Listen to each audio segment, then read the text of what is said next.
The people running Social Security right now have absolutely no idea what they are doing. And if you or anyone in your family depends on Social Security, what is happening behind the scenes should genuinely alarm you.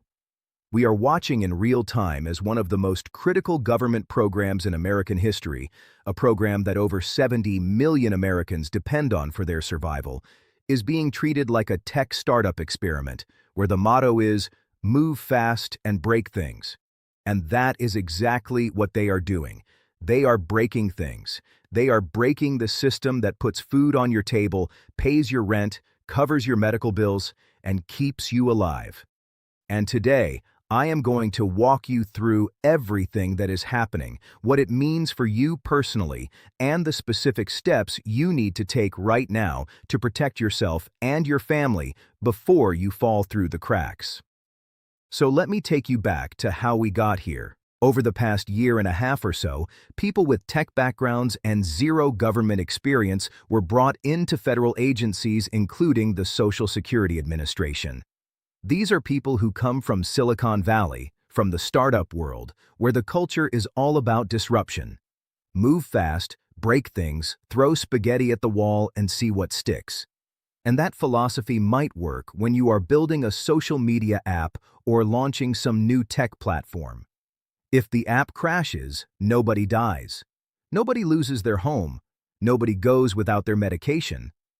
But when you bring that exact same reckless mentality into an agency that is responsible for getting the right check to the right person at the right time for over 70 million Americans, the consequences are catastrophic. Now, here is something that should really put things in perspective for you. The current commissioner of the Social Security Administration, this is his part-time job. Let that sink in. The person who is supposed to be running Social Security, the agency that tens of millions of seniors and disabled Americans depend on, is also simultaneously serving as the CEO of the IRS. One person running two of the most massive agencies in the entire federal government. Social Security alone serves over 70 million people, and apparently that is just a side gig. That tells you everything you need to know about where priorities are right now. And then there is the staffing situation. Over 7,000 employees were pushed out of the Social Security Administration. And these were not random bureaucrats sitting around doing nothing. These were the most technically proficient people in the agency.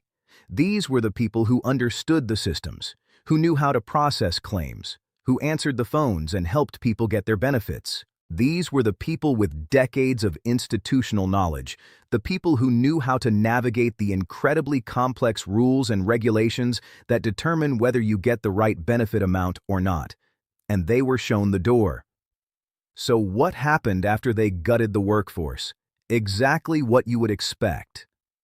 Suddenly, nobody could answer the phones. Claims were not getting processed. People were not getting their benefits on time. Applications were sitting in limbo. The agency could not get the right person, the right check at the right time anymore. And instead of admitting that firing all those experienced workers was a mistake, the response was to look for tech solutions. Artificial intelligence, new systems, new software. As if technology alone could replace decades of human expertise and institutional knowledge overnight. Now, before I go further, let me give you some important context. Historically, the Social Security Administration has always been extremely cautious and conservative in how it operates, and I understand that this frustrates a lot of people. It frustrated a lot of people who worked within the system too. Things moved slowly. Changes took forever. When something new needed to be implemented, it went through layers and layers of review and testing before it was rolled out. And yes, sometimes that was maddening. But there was a reason for that caution. When you are dealing with 70 million people's checks, with people's ability to pay for food and housing and medical care, you cannot afford to make mistakes. So the agency was deliberate. It was careful. It tested things thoroughly before implementing them. That was not a bug. That was a feature. The new philosophy is the exact opposite. It is, let us try this, let us try that. Okay, that did not work. Let us try something else. And every time they try something and it fails, there are real people who get caught in between and fall through the cracks. Real Americans who do not get their checks, who do not get their claims processed, who cannot get anyone at Social Security to help them. And this brings us to what is happening right now, which is probably the most important part of everything I am telling you today. The Social Security Administration announced that starting March 7th, they were launching brand new national systems. Two major systems specifically. The first was the National Appointment Scheduling Calendar, called NASC, which was supposed to allow you to schedule your own appointments with Social Security online. The second was the National Workload Management System, which was designed to distribute cases nationally rather than keeping them at your local office. The idea was that instead of your claim staying at your local Social Security office, where it has always been handled, it could now be sent anywhere in the country to be processed. They made big announcements about this. They were incredibly proud of themselves. They talked about how they were ahead of the curve, how they were the best managers in the world, how this was going to revolutionize the way Social Security operates. March 7th came. The systems launched. And they did not work. The systems were fundamentally flawed. So they said, okay, we need a little delay. We will have it working by April. April came. Still did not work. And now the whole thing is basically on semi-permanent delay. This has been reported by the Federal News Network and numerous other outlets. The national systems that were supposed to make everything better, the systems they bragged about, have been shelved because they simply do not function properly. Now, here is why this matters so much to you personally. Before March 7th, the way things worked was simple. You file a claim at your local Social Security office, whether it is for retirement benefits, Medicare, surviving spouse benefits, an appeal, a reconsideration, whatever it is, and your local office handles it.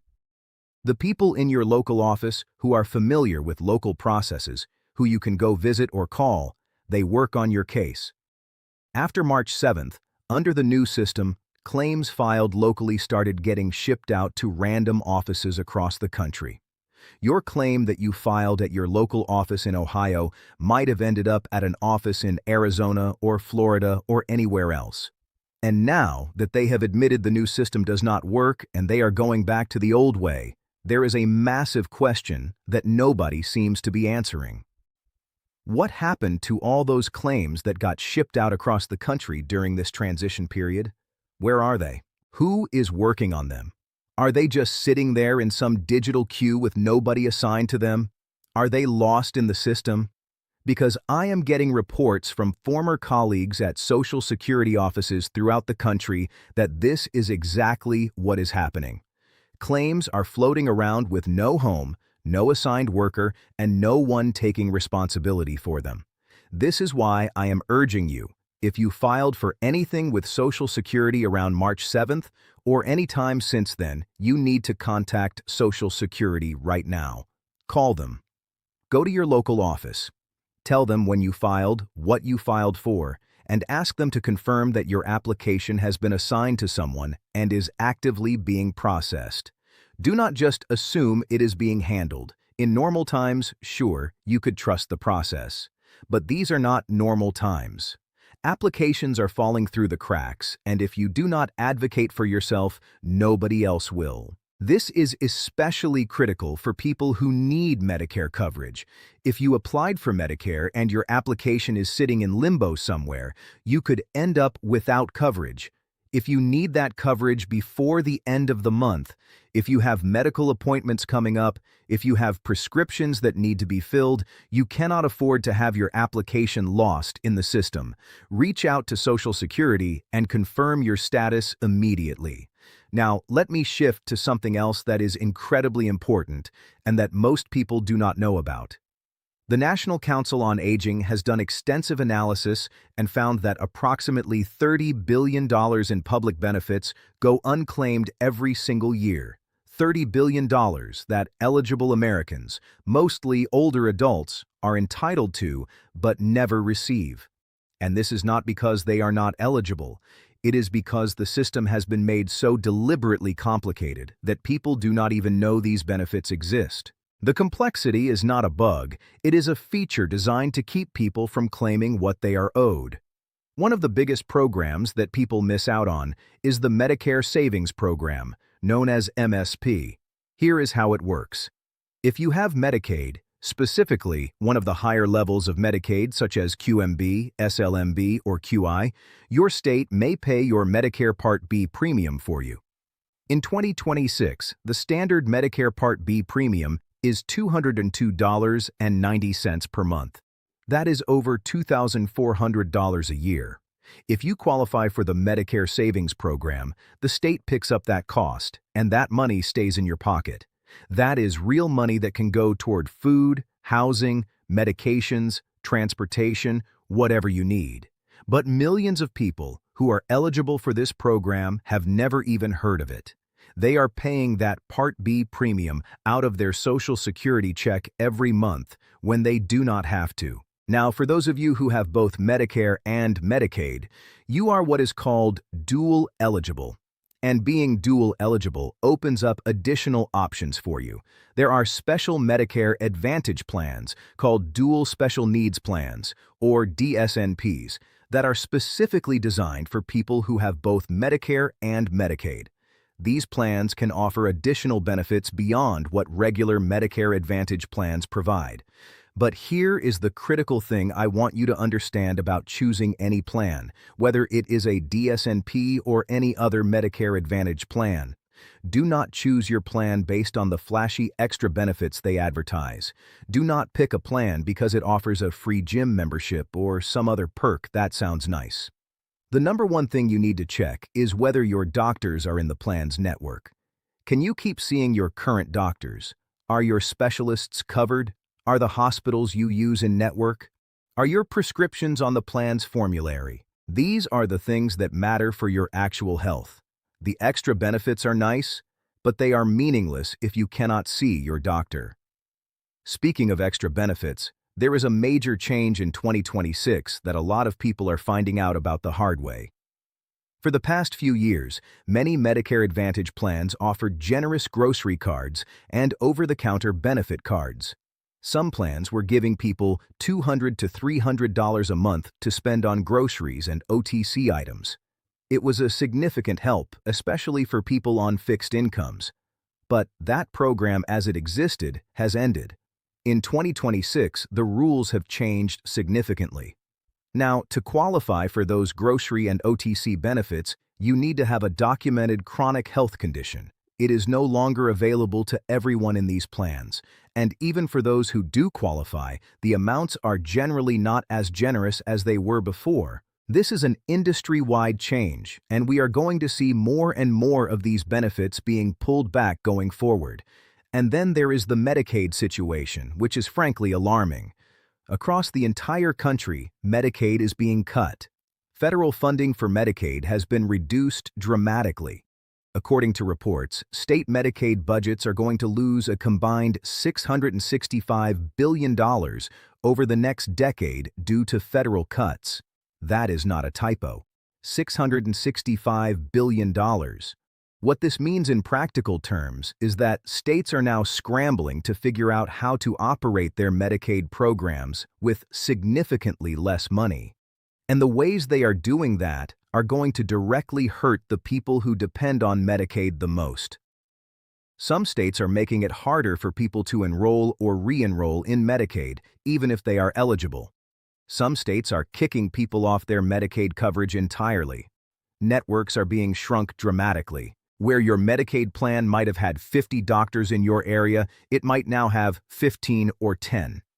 Benefits that used to be covered are being eliminated. The whole idea is that if you make it hard enough for people to access Medicaid, fewer people will use it, and the state saves money.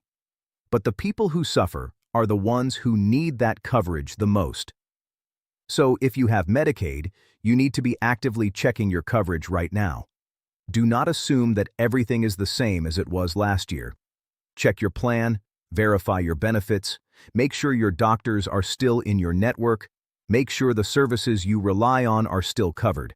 And if you get any notices from your state Medicaid program, do not ignore them.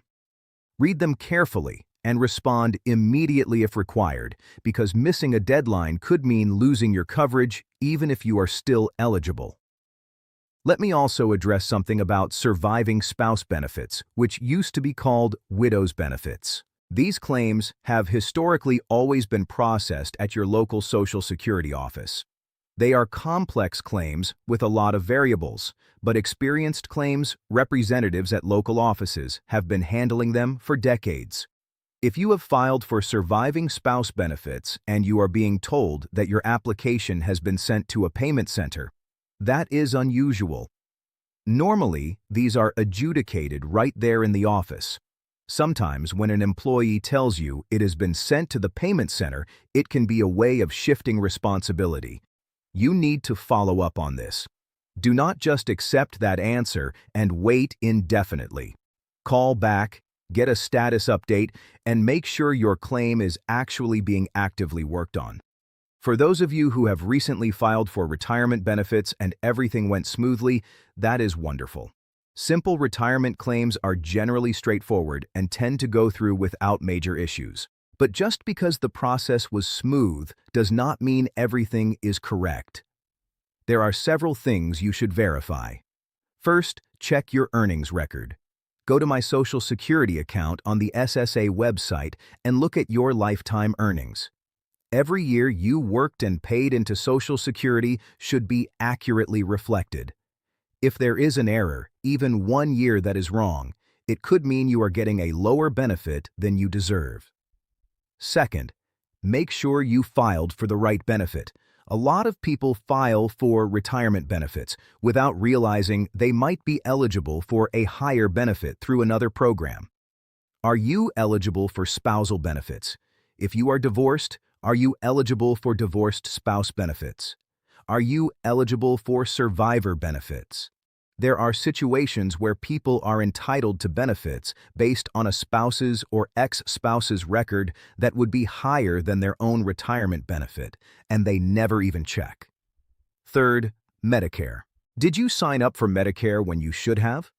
If you did not enroll in Medicare Part B during your initial enrollment period and you do not have qualifying coverage through an employer, you could face a late enrollment penalty. That penalty increases your Part B premium by 10% for every 12-month period you could have had Part B but did not sign up. And that penalty lasts for as long as you have Medicare. It never goes away. So making sure you signed up at the right time is absolutely critical. The wealthy have tax lawyers and accountants and financial advisors who make sure they squeeze every last benefit out of the system. They do not leave money on the table. But regular people, especially those who are struggling, often do not have access to that kind of expertise. They file for the most obvious benefit and never realize there were other programs, other benefits, other options that could have put more money in their pocket. That is where that $30 billion in unclaimed benefits comes from. It comes from regular people not knowing what they do not know. So, let me tell you what you need to do right now. If you filed any kind of claim with Social Security since around March 7th, contact them immediately to verify the status of your application. Make sure it has a home and is not lost in the system somewhere. Check your earnings record and verify it is accurate. Review whether you are receiving all the benefits you are eligible for, not just retirement, but spousal benefits, survivor benefits, the Medicare Savings Program, and anything else you might qualify for. If you have Medicaid, check your coverage because cuts are happening across the country and your plan may have changed. If you are in a Medicare Advantage plan, verify your benefits because the rules around grocery cards and OTC benefits changed significantly in 2026. And if you are waiting on any claim, whether it is surviving spouse benefits or anything else, follow up aggressively. Do not sit back and wait and hope the system works because right now the system is struggling. This is a time when you have to be your own advocate. The people who are informed, who follow up, who ask questions, who verify their benefits, those are the people who are going to be okay. The people who sit back and assume everything is being handled, Those are the people who are going to fall through the cracks. Do not be one of those people. For more information like this, and to stay updated on everything happening with Social Security, Medicare, and Medicaid, make sure to stay connected with Social Security Vault.